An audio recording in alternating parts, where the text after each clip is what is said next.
during that day, I just focus on that gig. I focus on the gig. I don't focus on anything else. I spend the day listening to music, and then I start programming my set. It's almost like how a DJ should prepare for his set is, and that day you should focus on that gig. Mm, mm.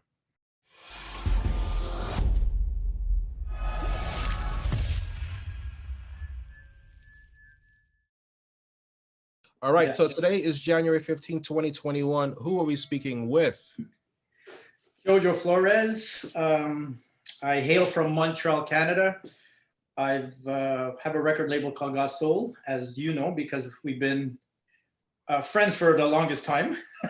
20 years. So I'm still doing the label thing, but I own a restaurant, a Filipino restaurant here now in Montreal, and as well opening up a new cafe. But yeah, that's the gist of it.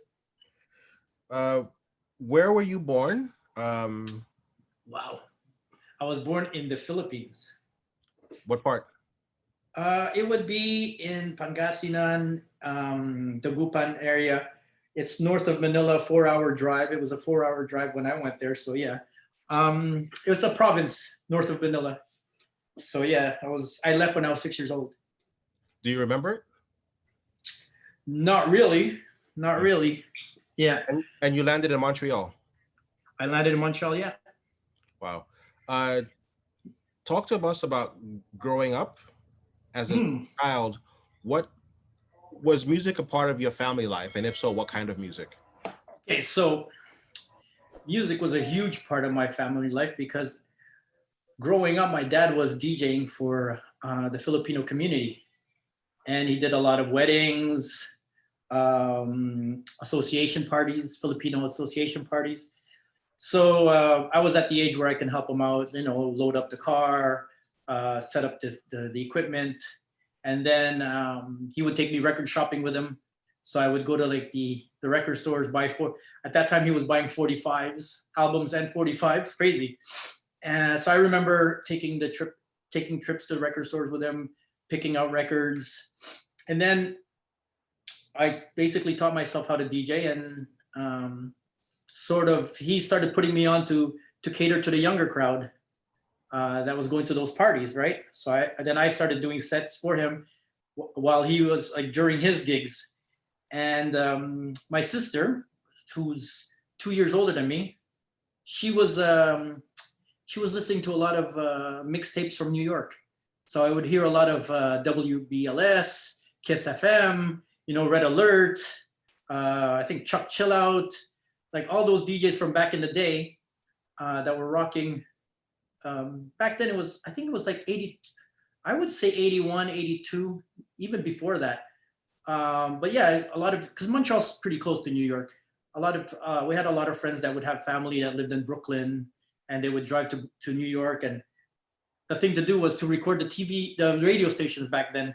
You just pop in a cassette in the tape that can start recording everyone's show, right? So everyone said, and then when they bring those tapes back to Montreal, people started sharing them. And then next thing you know, you have a cassette from WBLS playing in your car. It's crazy. So that's my older sister really had a big influence in how I got into soulful music, R&B, like a lot of the earlier stuff, like M-Tomb, who was that? Who did Forget Me Nots? All those Patrice Russian, SOS Band, a lot of Jimmy Jam, Terry Lewis stuff, crazy. And then my dad, because he was also a big part of my music sort of education, my musical education, because when we would take road trips, like we'd drive down to Virginia or we'd drive down to the States, to Connecticut, we'd listen to a lot of Beatles, a lot of 70s rock, right? So I'd be listening to the Beatles, Tony Orlando, Kenny Rogers, and then my sister would be playing, Grandmaster Flash, Houdini, who else was there? All the early Def Jam stuff. And then I started just buying a lot of hip hop. Like one of my first albums was Run DMC's. like Run. Yeah, it was actually Run DMC's with an apostrophe S. It was weird. I picked that up at a record store. I picked up one of the first Def Jam records at a record store here in Montreal. Actually went to see Run DMC perform in 80, I think it was 83, 84 in Montreal. Like, so that's how I started getting into music, from by my sister influencing me with hip hop, R&B, and then my father with, you know, more the classic rock, old 70s rock, and disco too. Actually, my dad was playing disco. It's crazy. And then when did you fall in love with house music? I would say when I was in high school, I started hearing remixes, house remixes of, like, say, Debbie Gibson and all. Yeah, because the major labels would have house mixes of tracks, right? Before it was like, well, put it this way, I was into freestyle as well, and house music and freestyle weren't too far apart. So I was going from Stevie B to, you know, like remixes by Masters at Work and who was it back in the day? Steve Silk Curly was doing a lot of early remixes. Yeah, a lot of early house producers, like even Morales was doing a lot of early mixes too back then. So just hearing a new sound to a song that I knew was interesting. But it was in the late 80s when I started going out. Right after I graduated, I started going out to clubs here in Montreal, and there was this one particular club called The Business, and they were sort of playing house music from New York and Chicago, but in a way where it wasn't even really called house music back then, still in Montreal, I think, but he was incorporating that with the late 80s stuff, which was like Soul to Soul, Public Enemy, a lot of Beastie Boys, Run DMC stuff, and he was playing house music mixed in with all that other type of music. So it was pretty cutting edge at the time, because, you know, hip hop wasn't really full blown. I mean, it was big, but it wasn't like what it is today. And house music was it was almost like, that was before the golden era of hip hop, and it was also before the golden era of house music, right? So it was this club called The Business, and The Business was really, it wasn't a big club. It probably fit like 200, 250 people, but it's where you wanted to be because the music was cutting edge. Like the DJ would start playing jazz in the beginning, like Nina Simone, Billie Holiday, and then get into like some cool SOS band, some really nice R&B tunes, and then go build it up to house music, and then in between break it up with like just throw down like some like a Fight the Power, or what was it? It was a Public Enemy track. Oh my God, I forget the name, but it was from that album where they had Can't Trust It? It was their first album. It was their first album, but it was a man. I would love to find the title of it. Hold on. You know what? Let me pull up that title. Give me a second. Yeah. I'm curious now. It's crazy. Public Enemy. And he would just drop this in the middle of a set, and I would be like, what the hell? This is crazy. Rebel Without a Pause. Yeah. So he would play that, and I'd be like, wow. So it sort of blew my mind because the sound system there was so powerful. Like you actually felt the music. You know, when they say house is a feeling, man, that's where I felt house music. Like I felt it. It was going right through your body. That bass was crazy. So it was one of the best clubs that I've been to, actually. Next to the clubs in New York, like, you know, the Shelter or like Vinyl. Like it's one of those clubs where you feel the music.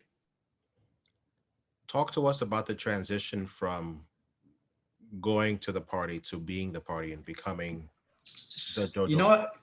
That was funny because I was having that conversation with Julius, the Mad Thinker, and we were talking about when I went to Miami for the first time. I was sort of like a little kid in a candy store, you know, just like in awe because these are like, man, I'm seeing Morales, I'm seeing who else was I seeing back then? It was Maurice Joshua, the guys from Chicago. I was seeing the guys from New York. I was seeing like Bob Sinclair. I was seeing all these guys in one place, right? And you're just like, back then, you're just like starting out as a DJ playing house music, right? locally I was established, but internationally I was nowhere near these guys, right? So I was sort of in awe. And I was, the first year I went to observe and sort of feel it out. The second year I came more prepared. I brought business cards. And then the third year I was bringing mixtapes. And then the fourth year, at that time I think I started Got Soul. I started giving, instead of giving out mixtapes, I started giving out promos. And then as years went by, I started building relationships with everyone, such as yourself. And then I started getting promos. And then I started, then I was getting the business cards from the guys coming up. And then instead of me going to those parties, I was throwing the parties. So it was just a cool way. It happened organically. And it was such a great transition from being the guy from the bottom to almost one of the players that was making moves. And it was a cool experience. I wouldn't trade it for anything else. And I would still go to Miami just for the nostalgia, just for the fact that it's, it was a place for that helped me mature as an artist too, right? And to help create my brand. And it was pretty instrumental with what I was doing. I used Miami as a sort of, as a big stepping stone for where I am today. Crazy. Do you remember what year that was that you started going? I would say it would be either 92, 93. Okay. Right? Would that make sense? I think it was in the early 90s, 92, 93. Because I remember I had a residency in Montreal here at a club, and it was around that time, around the early 90s. Gotcha. And then let's take a step back. What is a WMC for those that don't know? Oh, WMC is the Winter Music Conference in Miami, and it was held. It wasn't even during, well, it's still winter, but it was more like spring because it was in March, right? And it was just where all the DJs would come and it was a conference, so you'd have panels. I've actually went to a few of them, but in the beginning there were a lot of events and networking events and parties, and sort of it was just like your typical conference for any other sort of industry, right? But this was just geared towards DJs, and they would have exhibitions for sound systems, and it was pretty. It was a great place to sort of network and learn about technology and the direction of where music is going, and also a place to. It's almost like a think tank for DJs, That's well said. Well, which is what the ADE is now, and it's crazy because I feel sort of. I feel bad because I haven't been going to the ADE, Tell people what ADE is. Well, it's basically a reincarnation of Miami, but in Amsterdam. So it's the Amsterdam dance event. No, that's what yeah. So it's, and I think what the ADE managed to do was sort of take the formula that they had in Miami and sort of make it more, they redesigned it, they sort of repackaged it. They made it more interesting. I like what they're doing, actually. I keep an eye on what they're doing, and I think it's a great, they're going in the right direction. Let's talk scenes. Yeah. Tell people, I want to do macro and micro. So to explain to folks what the Canadian house music scene is pre-COVID, because COVID fucked everything up. So what was the Canadian house music scene like at a macro level? And then talk about, the different cities and where the scenes are, and then talk about specifically Montreal. Well, see, the Canadian house scene was always pretty, I find it was healthy, because it was sort of, the two major cities in Canada are Montreal and Toronto for music and fashion, basically. Toronto was influenced by Detroit, and that's why Toronto has a good techno scene. Montreal was always influenced by New York, so we always had like a good. Montreal was basically the disco capital of the world in the 70s, And there's a company here called Unidisc that owns most of the rights and publishing for a lot of disco classics that you would know. So Montreal was a disco capital as well as New York. And since we were so, like I was saying in the beginning in our conversation, since we're so close to New York, anything that was popping in New York suddenly was popping in Montreal. So everyone knew what the hot track was going to be because the DJs here are so connected to the DJs in New York. So I find that our scenes were not so far behind from New York City. And maybe Toronto was more in touch with Chicago, but we were really in touch with New York. And Louis and David would come here religiously just to come and play, you know, the early DJs back then that were really doing, like before David started traveling overseas, I think he was coming to Montreal quite a bit too, right? So yeah, it's just our scenes. Listen, if I play a party in Montreal at the height of house music, it would be just like being in New York. You know, you'd have interesting characters because Montreal's a very liberal city, like San Francisco. So there's a lot of openness towards the gay community and sort of, you know, how the gay community, they know how to party, right? So Montreal always had some amazing gay clubs with amazing music and sound system. So you can close your eyes and listen to the music and it's almost like you're in New York City, you know? And then when I started doing parties in Toronto in the early 90s, they had an amazing scene, but Toronto was more focused on international DJs as opposed to, like, this is my opinion, you know, they were focusing a lot on international DJs and they weren't really focusing on their local DJs. So let's say, for instance, they would have a place like Roxy Blue, but Roxy Blue would be like an event space. So the DJ, the promoters every weekend would book a DJ from out of town. So they were always relying on that international DJ to bring artists, to bring the people in. But Montreal, we would just focus on the brand of the party. And then once in a while, have a guest DJ, as opposed to always relying on a guest DJ. Because we had some, like Montreal had some amazing DJs because our culture is from the disco culture. You know, so a lot of the first generation DJs were like, man, Robert Ouimet was one of the top DJs in North America, and he was from Montreal, you know? So having guys like that sort of set the standard pretty high in Montreal. And I find that the DJs in Montreal emulated a lot of the New York DJs with the sound systems, the mixers, and it was really, the scenes weren't too different, but the difference between Montreal and Toronto is Montreal really nurtured their local DJs and really pushed them and helped push them internationally, as opposed to Toronto not always relying, but we're really relying on out-of-town DJs to fill up the venues. You understand? So, but now, I mean, everything's changed, right? So, and before that, I mean, I started seeing more focus on Toronto, more focusing on local events, local DJs, as opposed to that international DJ. Because, you know, at the end of the day, the only person that makes money when you book an international DJ is usually the international DJ, unless it's sponsored, right? Yeah. So the second part of the question, what was the second part of the question? Well, basically the Canada scene overall, and then basically Montreal specifically, the Montreal scene. Yeah, I mean, look, the Montreal scene, I was doing a party called Therapy I still do it once in a while, but I was doing it weekly. For at least 15 years, I did it weekly. Man, I brought everyone. I even brought, like, we were able to bring Dennis Ferrer when he first started, Ocean Latte when he first started. We were able to bring established DJs like Louis, like Carrie Chandler.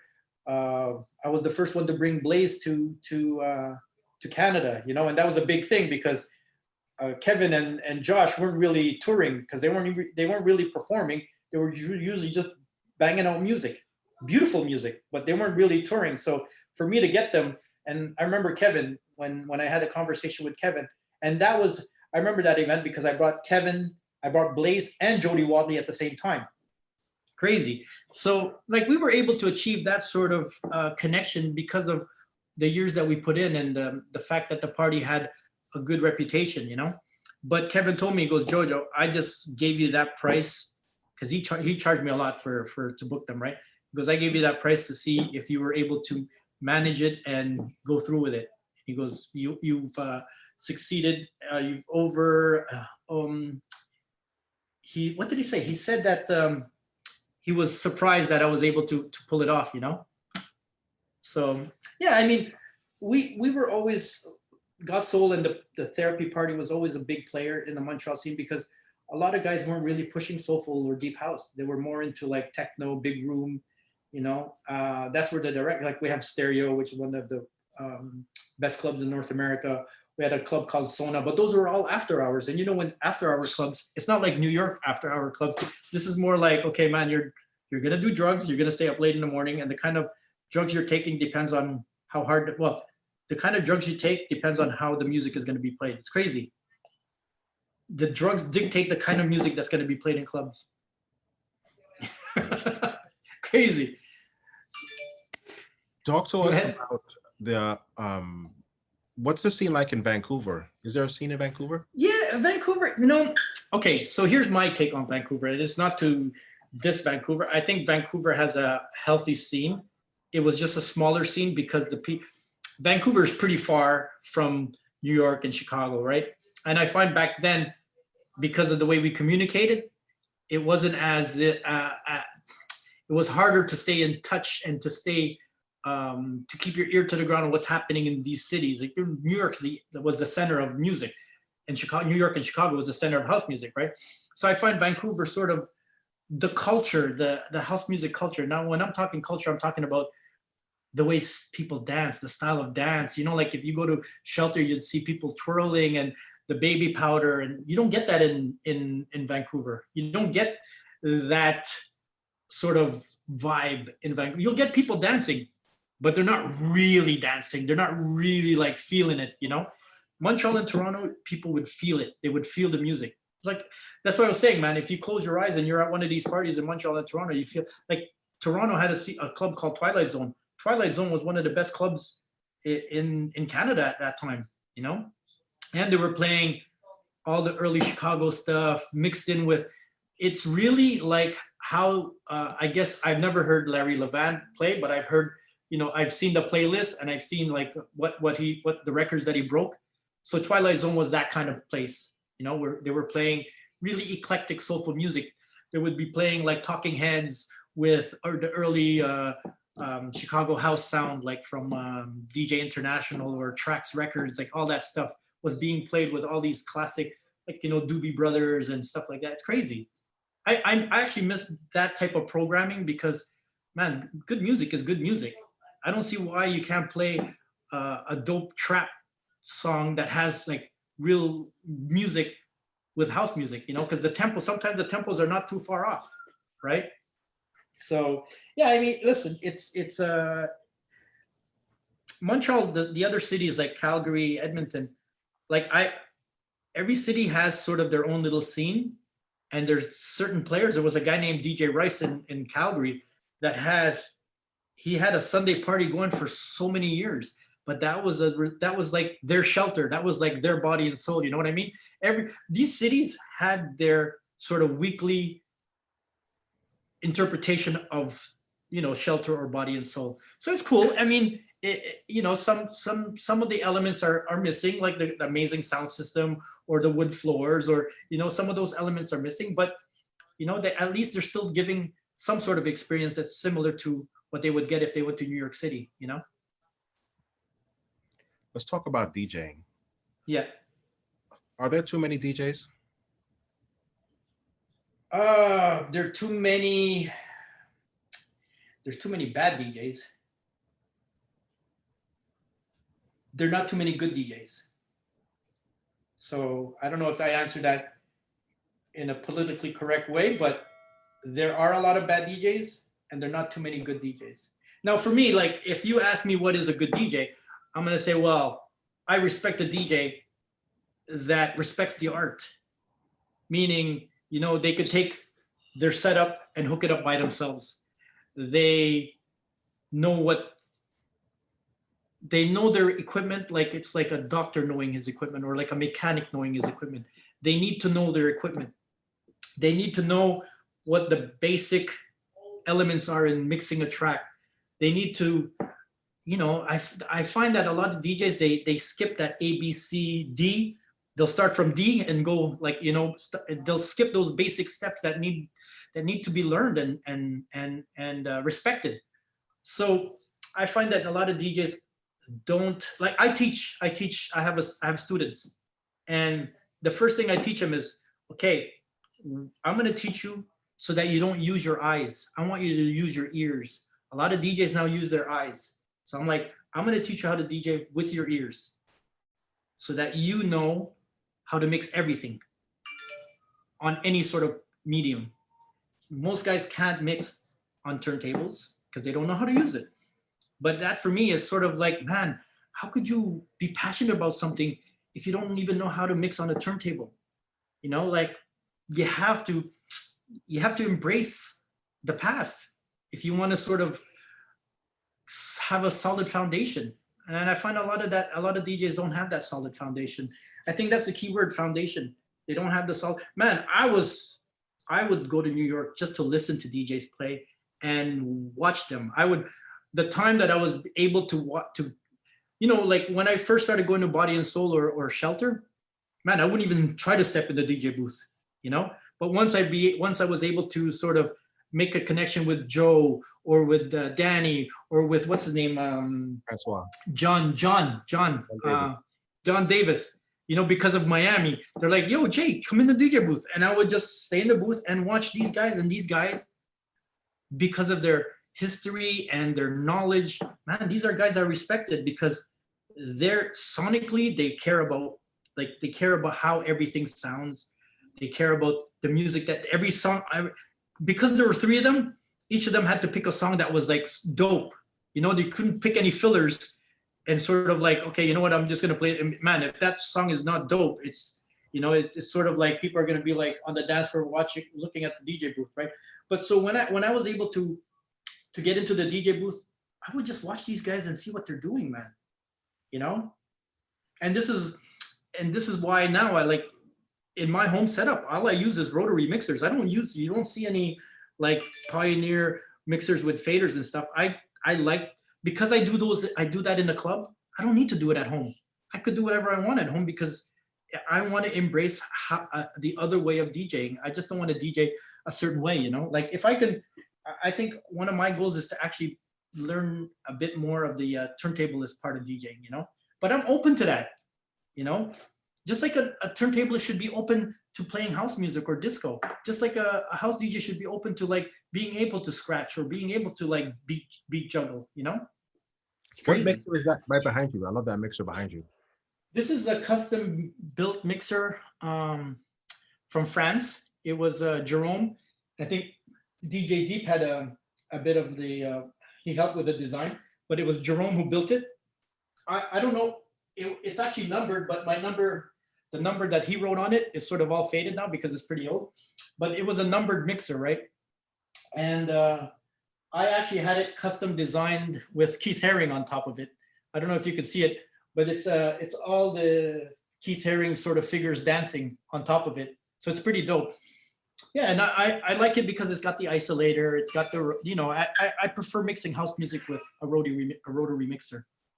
It just feels more natural than with the faders, How important is a DJ residency today? Well, I think that was my whole take on the DJing internationally and traveling. I think that's when that happened in New York, it emptied out all the good DJs, and it happened so fast that, let's say, for instance, I don't know the complete story of the Garage, but the Garage, if something happened to Larry, Frankie would have taken over, right? And Frankie would have known what to play, how to play, and then add his own flavor to it, right? But when Louis, David, all those guys started traveling, Roger, any of those New York, man, it took them out of New York so fast that they weren't able to have the other DJs that were sort of apprentices or the light man that became the DJ. So you know what I mean? It was almost, it left a void. And I find that most cities I take New York as an example because New York and Montreal, I find that they had a lot of DJs that were residents in certain clubs. But when you start taking out those amazing DJs from those clubs, the DJs that follow up are not they're not trained. They know how to DJ, but they don't have that complete training of someone that would have, you know, went to hear Larry play every weekend or stood by Larry's side every weekend. You understand? So I think when DJs started traveling, it just emptied out the good DJs from every city. That's a really great observation. How would you describe your DJ style? I'd like to say that it's got a bit of influences from the New York style and the Montreal style. Montreal, I like blending records. I like mixing records. I like creating remixes on the fly. I like layering tracks. I like doing things. I actually get impatient when songs are long and there's nothing much happening, right? So that's why I like Joe's approach. When he plays songs, there's a lot of elements that he could sort of tweak. So he's still keeping himself busy. And that's, you know, that's what happens when you play music that has music, right? You can sort of play around with it. But when you just have a beat with a bass line, there's really not much you can do to it, you know? So I get impatient when songs are long. So I try to play songs that I can sort of play with as well. But if I had to describe my style, I would say it's a sort of mix between Montreal and Toronto. I mean, Montreal and New York. I take a lot from the disco DJs here, and I take a lot from the house DJs in New York. So it's kind of cool, actually, the hybrid style that I sort of incorporate in how I play. What advice would you give to the next generation of DJs? I would say, listen, you know, you have to stand out because there are so many DJs. So in order for you to stand out, you have to, first of all, be respected. So you have to know what you're talking about. So you do your research, you study the art. It's an art form that should be respected. Study it. And in the end, I think it's also consistency, you know, like I've been able to sort of have this longevity because of consistency and focus. I mean, man, I don't drink, I don't do drugs. So it's like, it's always been like, my focus was always been on music and sort of how to also create your own brand. And it's not just because you have a logo, you have a brand. You have to build things around it. It's not just your name. You have to build things that's associated with your name that sort of people can that resonates with people, you know? And it's like, it's not the easiest time to navigate through everything, but you have to be consistent. You have to be disciplined, and you just have to respect the art. Most DJs don't respect the art anymore, unfortunately. What effect has COVID had on your DJ life? Well, the positive thing is that it's gotten me back to connecting with my vinyl, with my records.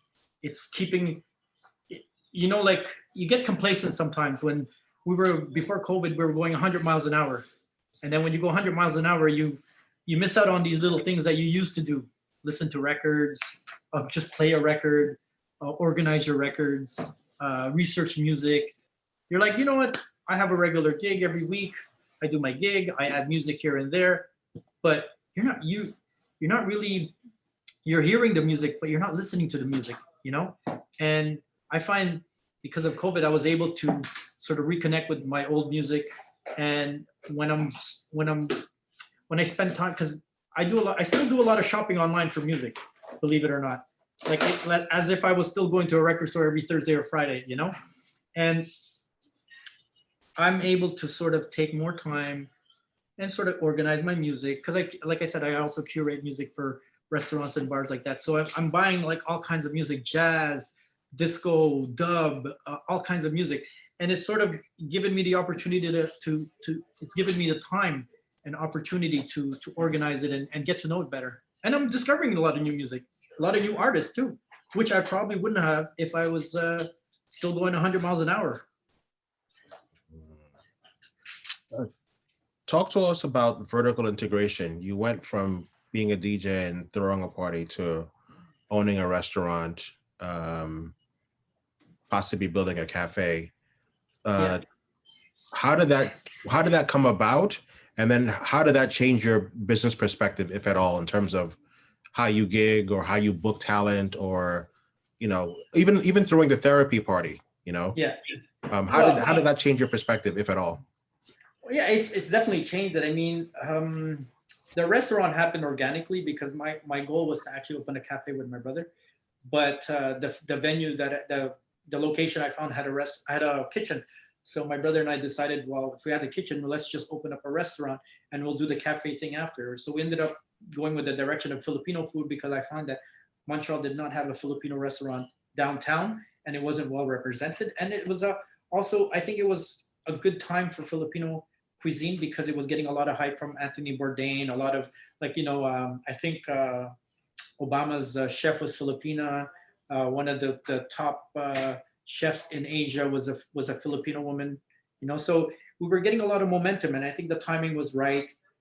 But that being said, you learn like when you're an artist, you try not to worry too much, or you can't really focus too much on the business side of things because it takes away from the artistic side of things. So you have to sort of find the balance of, okay, how much do I want to focus on business versus, how much I want to focus on the artistic.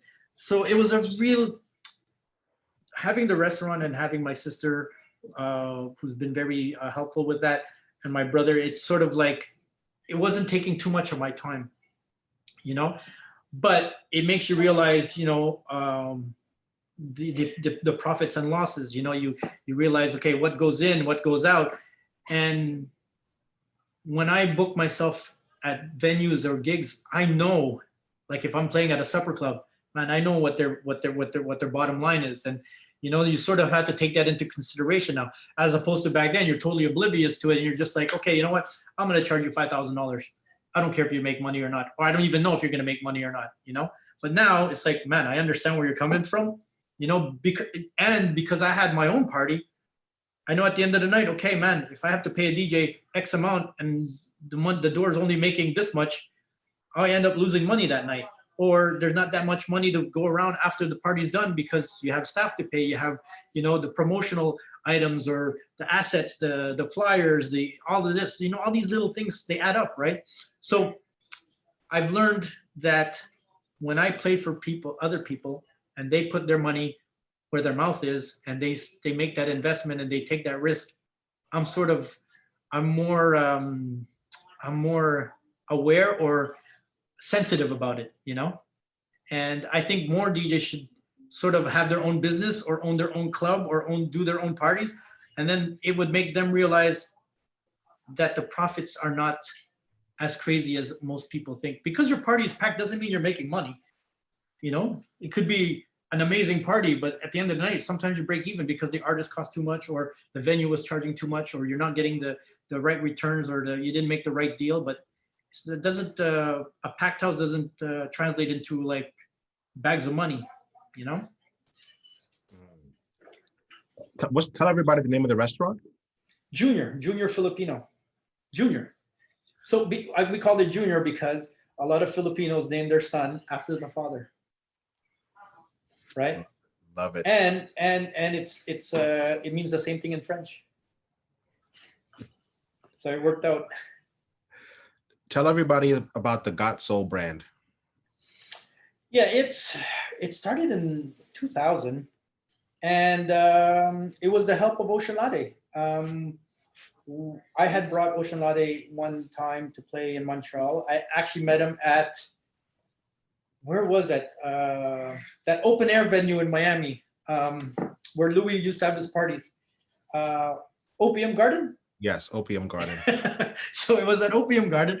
I saw Ocean Latte dressed in African attire, and I was like, yo, one of my friends was like, yo, that's Ocean Latte. I'm like, oh yeah, man, I love his music. He goes, you want me to introduce you to him? I'm like, yeah, for sure. So I went, I met him, and we connected right there. We connected. I said, yo, I want to bring you to Montreal. I do a dope party in Montreal. I want you to come play. He goes, yeah, I'm down whenever you want. So when I invited him, we ended up hanging out, and I told him what I was interested in starting a record label, and he's like, man, definitely do it. I'll even give you the first release. So man, I had to pay for it, but he said, I'll give you a release to launch your label. And our first release was an Ocean Latte record. So he was very instrumental in starting the label. And then when I came to like coming up with a name, it was sort of, I wanted something that resonated with people, even if you weren't into music, if you were into yoga, if you were into wellness, if you're into, your self well-being. Like I wanted something that, okay, you know what? Everyone's got soul. I think everyone's got soul. They just have to look like, find it, but everyone's got soul. And I wanted it to be, I just wanted it to be, I wanted something dope that somebody would want to wear on their shirt, first of all. Like, okay, this is something that I would wear. And it's something that I wanted it to be something that other people would want to wear, especially if I'm repping a brand that, cause man, it's crazy because people give me t-shirts to wear and I'm like, I'm not going to wear it because I'm just going to wear God Soul t-shirts. Right. So whenever you see me in pictures or where, it's always with a God Soul t-shirt. It's crazy. So what's the biggest challenge in running a record label? And if you had to do it all over again, what would you do differently? I think I would have embraced the digital movement, meaning the online MP3 shops like Traxsource, Beatport, Juno. I would have embraced that a lot earlier and been part of that movement. But my partner was sort of had a different idea and he wanted to wait and see how things develop. But man, when you do that, it's sort of like you miss the boat sometimes, And I think that's where we sort of lost our momentum is when everything went digital. So that was a big challenge. And now it's more like I was able to still keep it out there by doing these events and merchandise and sort of doing these online streams and still using the brand and promoting the brand. And we still have presence online, but on MP3 stores, but not as much as I would like to. Controversial question. Yeah. How would you define soulful house? I would define it as electronic music with live musicians that has musicianship.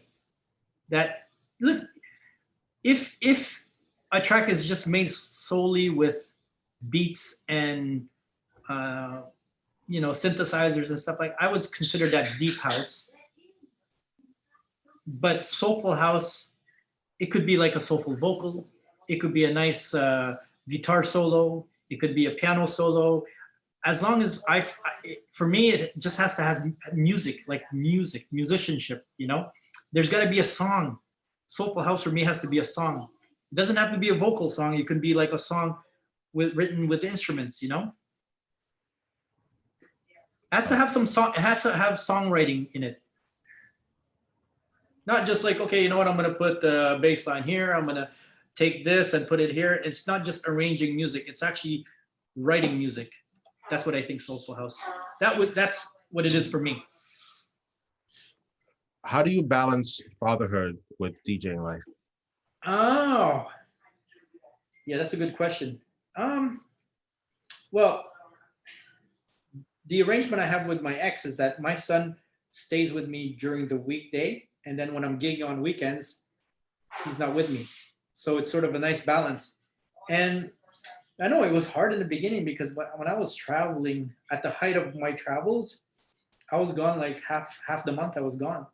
And then you come back and your son's doing something completely different. He's grown a few inches. He's like, I missed being there sometimes at certain, when you have a birthday or certain moments in his life that were important, certain dates that were important, I'd miss out on. But, I always try to make up for it. I take him to his hockey games, his hockey practices. I'm always there for him when he has to go to his piano lessons. And, so I don't push him. I don't push him to like do a certain thing. Like, he could easily learn how to DJ, but I don't push him to do it. He hasn't had that interest yet, but when he does, it's there for him. And I can sort of, I can guide him and teach him the basics, but he's gonna have to do it on his own, like I did. So I think finding a balance was easy because of the schedule that I have, and plus, like when you get to a certain point in your career, you don't always want to be on the road. man, I get homesick when I'm on the road. There's certain things I want to do that I can't do when I'm on the road. I was going to ask you, that's my next question. Talk about, you know, you're an international touring DJ. Mhm. What are the highs and lows of gigging around the world? Man, it's just, air travel is not the healthiest way. It's not the healthiest thing for people. The air on the plane is not, it's recycled air. It's not the healthiest thing. And I just, and the time change and the jet lag, and man, there's certain like I've done gigs where I would fly to Dubai on a Friday and then be in Sao Paulo on a Saturday, like I've done crazy stuff like that. Do a gig in Dubai on a Friday and then do a gig in Sao Paulo on a Saturday. It's like you're going around the world in one, not even a day, So, and sometimes those gigs, because of the scheduling, you actually have to leave.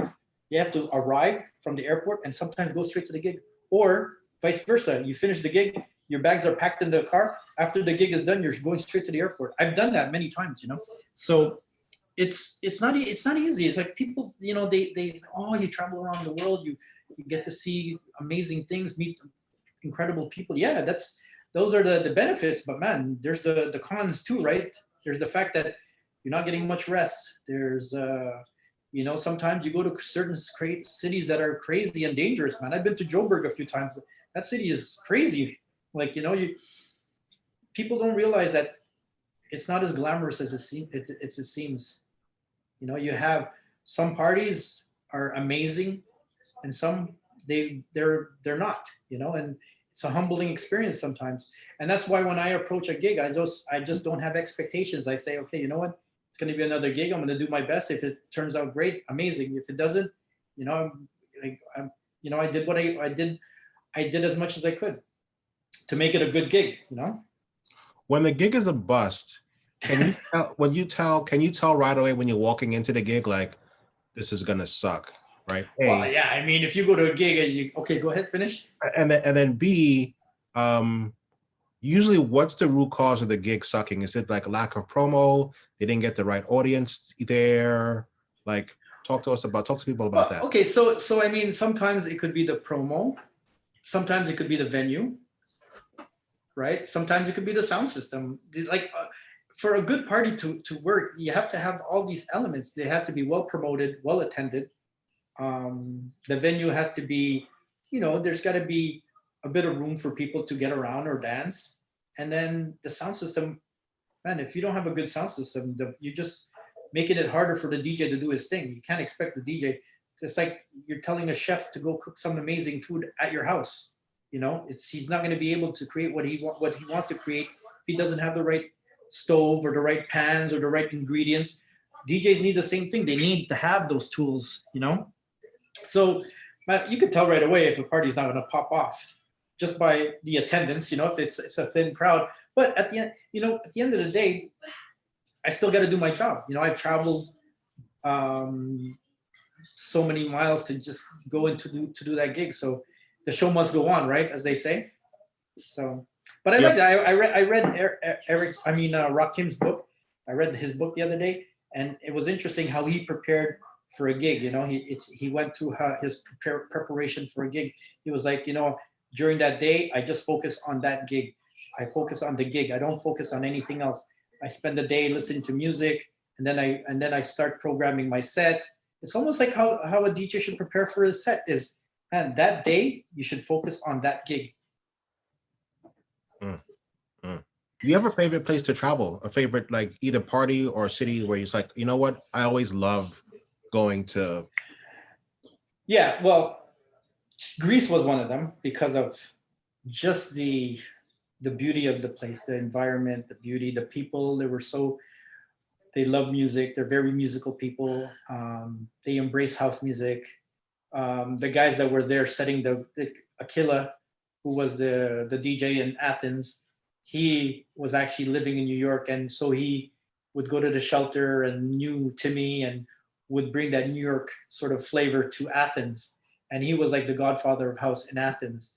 And when you have guys like that sort of nurture the scene, it makes your job so much easier, because the crowd that follows him, they're educated. Like when you go to a city where the crowd is not educated with house music, man, it just becomes a real not struggle, but you have to put in more work. So yeah, Greece would be one of them, and Toronto, because it's like Toronto's like my second home, and when I go to Toronto, I always know that I'm gonna get the love and support from the crowd there because I've been there so many times. It's a city that I've been to the most out of all the cities that I traveled to. Then it would be, I think, Greece, but Toronto would be my second home, and because it's my second home, I have a lot of friends and a lot of people that support what we do there. And I love the city as much as I love Montreal. It's crazy. Let's talk about collaborations. Is there anyone that you'd like to collaborate with, either DJing or production-wise, if you haven't yet to date? And if so, who? Well, the project that I'm doing with Bodhisattva is pretty cool. I like collaborating with. There's certain guys I like collaborating with because we have the same sort of vision, aesthetically, musically. Like we have the same vision, And Bodhi is one of them, and that's why we're doing this. We did a festival in Dakar, Senegal, in 2013. It was called Offering Gasso, and Bodhi approached me to do it. And I was like, man, let's do it. Let's run with it. And the synergy that we had, the energy, and just there was no time that we sort of like butted heads. It was always like, okay, we're gonna go this direction. Okay, let's go this direction. It was really organic, and so now we're doing it online. So if you're asking me like who would I collaborate, it would be like a guy like Bodhisattva, who shares the same. We have the same amount of respect for each other, and we know that we're going to do whatever we say we're going to do. Sometimes when you get into partnerships, somebody doesn't really pull their weight, so you have to really find somebody that can pull their weight. And Bodhi's a heavy guy, so he's just a big guy. He's not fat, but he's a big guy. He's a big build, so he's got a lot of weight to pull. So, but him and I we're like brothers. Like when he was stranded in Canada because he couldn't travel to the States, he stayed at my place. So there's certain DJs that I built rapport with, like Jelly Bean. I would sort of like do collaborations with because I have a good rapport with him, and he's always been supportive with what I do. I've always been supportive with what he does. So a guy like Jelly Bean, who's like I find for a guy. If anyone in this scene should have an ego, should be him. But for me, he doesn't have an ego. You know what I mean?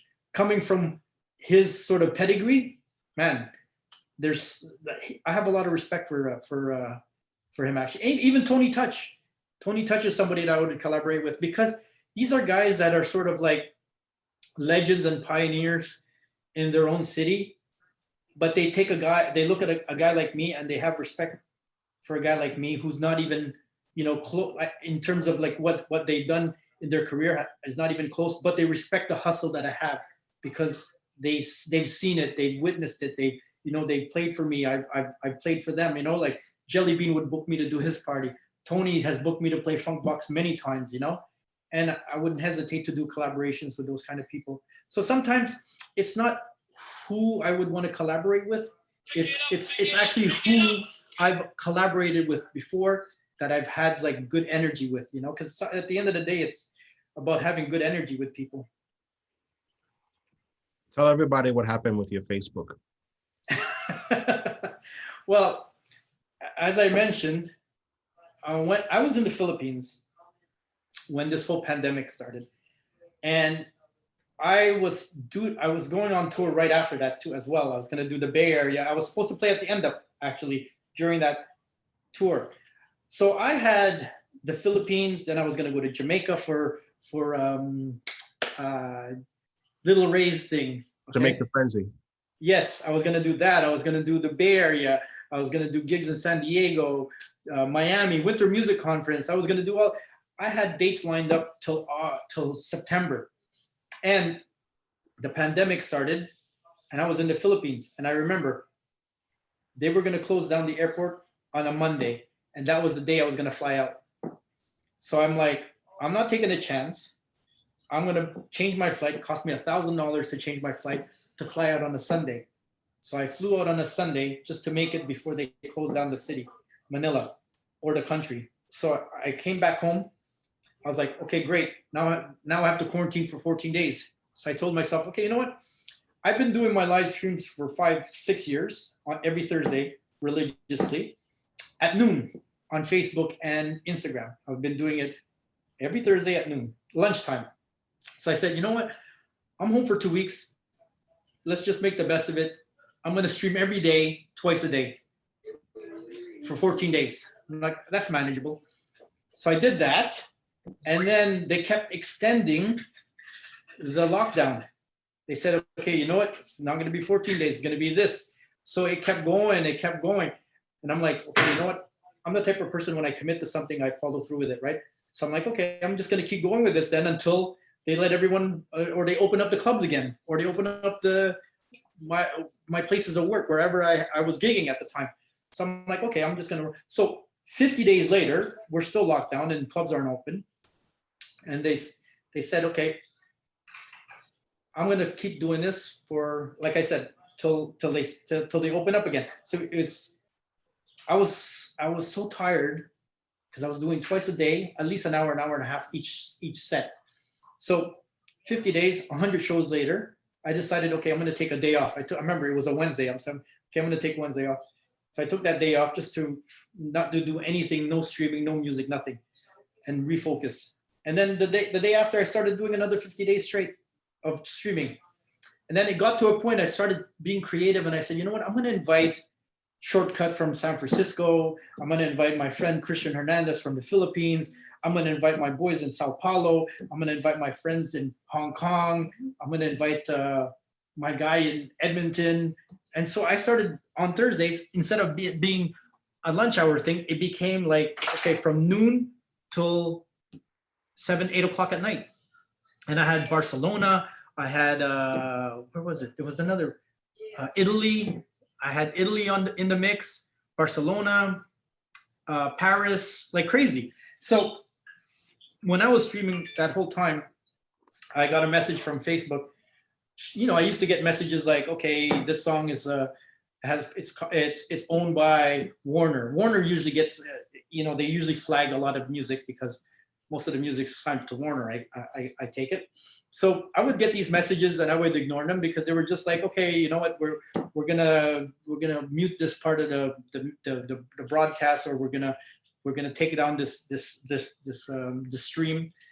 And I was okay with that. But then there was a time in August, I remember it was like August 8th, and I got a message from Facebook saying, your account's going to be deactivated as within 24 hours. So I was like, okay, I don't know. I didn't know how to take it, whether I should ignore it or see what happens, or try to take measurements to see if I can sort of avoid that. Sure enough, 24 hours later, my account was done, Facebook and Instagram. And, like my Facebook page, I had over 16,000 followers.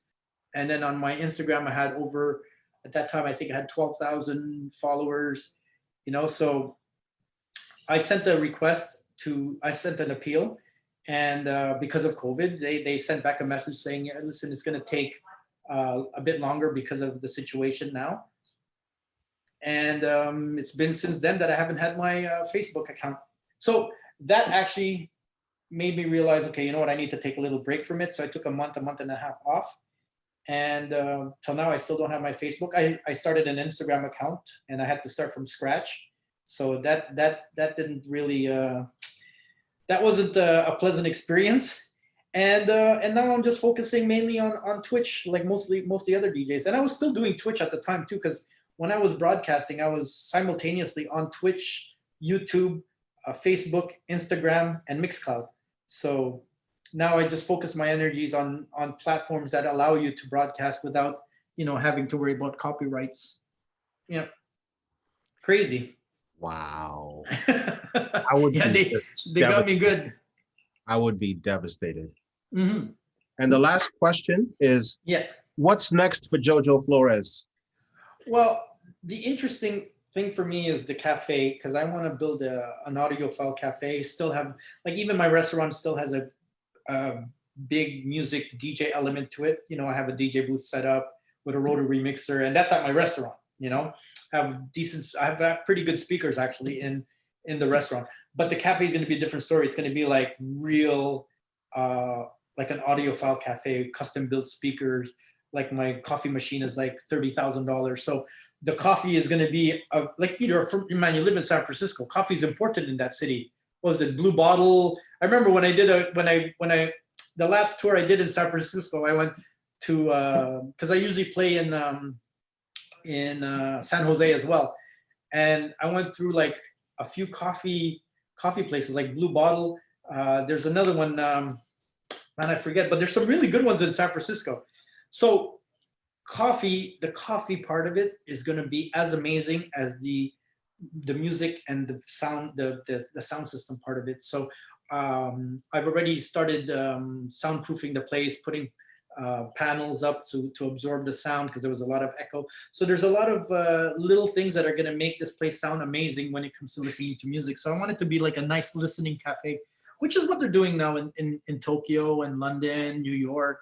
You know, like in New York, they have public records, right? Which is like once this whole thing clears up, it's one place that I would like to go check out, you know? So because, you know, and because I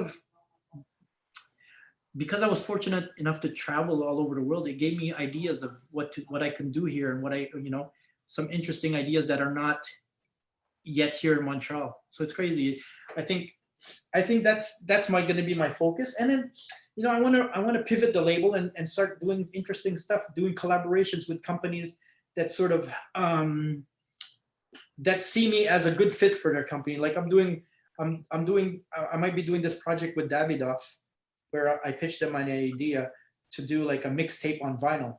So if anyone decides to do a mixtape on vinyl, you heard it from me here first, right? So I'm going to do a mixtape on vinyl, like back in the day when they used to have Stars on 45. I don't know if you remember that. I don't know if we're about the same age, right? Yep. So remember back then you would have medleys on a vinyl. Yep. So I want to bring that back, but with good soulful music, underground music. So I'm always trying to think of ways to sort of present the kind of music we like to an audience that wouldn't normally be exposed to it. You understand? And that's what I find soulful house music has always been missing, is the sort of packaging, the presentation, the outreach. Only a few, like, and this is not to disrespect any of the soulful labels, but there weren't enough defected sort of labels, like the record label Defected. There weren't enough of that when it was the height of vinyl. You understand? And it's unfortunate because you had labels like King Street, New Groove, all those early New York labels. The difference between techno and house music is techno always had, like, they always focus on design, packaging. We weren't doing that stuff, you know? Like you saw it, the man, you go to Miami and you get a promo and it's like the artwork, there was no effort made with the artwork, you know? And it's crazy because people perceive house music as almost ghetto, right? Until you repackage it and brand it and make it so that a guy who's got good taste in design and fashion will say, man, I like the packaging of this. I'm interested in seeing or hearing what it's about, you know? As opposed to getting a mixtape and it's like, okay, there's no packaging, there's no efforts made besides the music. And you can't just rely on the music to get the word out there. You have to rely on different elements of the music to get the word out there, right? So it's sad, but that's where I find house music sort of took a back seat from techno and deep house, you know, and it became like that for the DJs too. If you didn't, like, back then, I was one of the few house DJs that had a logo. Not too many people had logos back then, you know. Then Louis came up with him, him and Kenny, the Faces, you know, that became sort of their icon for them. And yeah, house DJs weren't focusing on stuff like that, on branding. Man, it's all about branding at the end of the day. You know, there were only a few labels before Defected. It was that Naked Music had a good brand, and therefore and you know what? They were from the Bay Area. They weren't even from New York. Who else? There was the other brand that did a lot of compilations back in the 90s. Not Candy, not Head Candy, right? And then you'd have like the Buddha bars, the hotel costs, but they weren't soulful house. They were more like, it was a different type of music, but the packaging was amazing. And those brands like Hotel Costs and Buddha Bar would license house music, soulful house music, deep house music. You understand? But they weren't the people that were licensing from didn't have the same vision as them. They just put out good music. They didn't care about the packaging. It's crazy. And that's why when I started Got Soul, it was more like, okay, man, I want it to be a dope design. I want DJs to want to keep these records. I want them to put them up on their wall. I want them to like look at it and say, wow, this is a cool record, you know? So I think that was a very, that's what held soulful house music back. Tell everybody about your side hustle during the pandemic, about sound installations and curating music. Talk to people about that. Okay, so like I like to do things that are sort of related to what I'm doing at the time, or that doesn't take me too far away from my knowledge or my expertise, right? So because my musical taste is very eclectic, I'm able to create, like how producers score movies, restaurants, lounges, bars. When they don't have DJs, there's got to be music that sort of scores the place, sort of matches the mood. And I find I was able to tap into that market because I'm in that environment sometimes. Sometimes I do gigs at lounges and restaurants and bars, and Montreal has a lot of supper clubs. So, but when there weren't DJs, I knew that the music was sort of, when you don't have a DJ, the music shouldn't change that much from when you do have a DJ.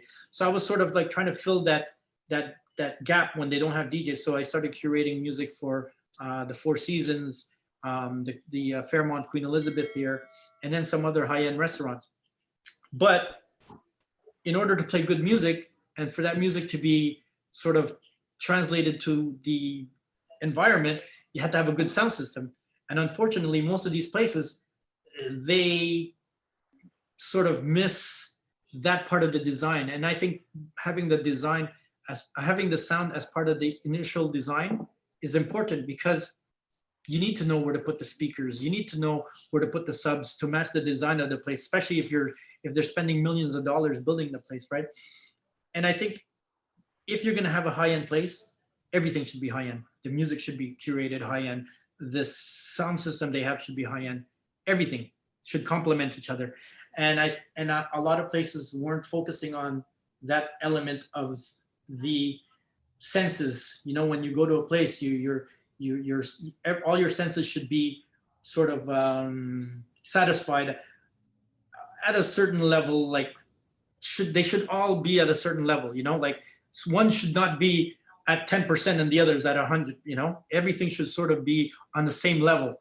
And most places don't see it that way, or they just don't have the right people giving them the information. If you're going to hire a designer to design your place, you should hire a sound designer to design the where speakers and subs and everything goes, and as well as somebody who can curate music for you properly. You need to go with people who are experts in what they do, right?